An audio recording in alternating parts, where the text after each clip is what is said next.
On the second anniversary of the decision overturning women's constitutional right to abortion, supporters of reproductive rights demonstrated in front of the Supreme Court. Demonstrators also protested in New York, Georgia, Colorado, and elsewhere. And President Joe Biden released an attack ad. What Donald Trump has to say about reproductive health care is terrifying. In Maryland, Vice President Kamala Harris used her training as a former prosecutor to blast former President Donald Trump. In the case of the stealing of reproductive freedom from the women of America, Donald Trump is guilty. Trump appointed 3 conservative justices to the court, making the ruling possible, as he boasted recently to a conservative Christian group.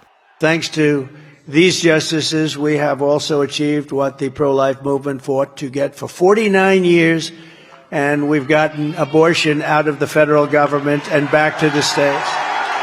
In the past 2 years, 14 states have banned abortion, with others restricting when an abortion can be performed during pregnancy. Conservative Republicans also seek bans on in vitro fertilization and abortion medications.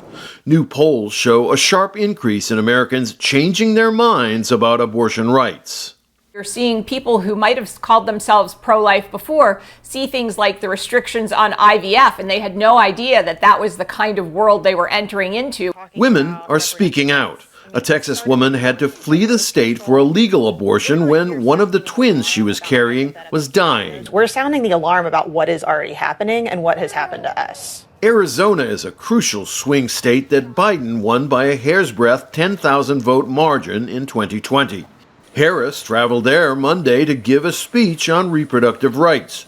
Pro-choice activists are working to put a measure enshrining abortion rights on the ballot in Arizona in November. These bans are impacting people who thought that they were pro-life.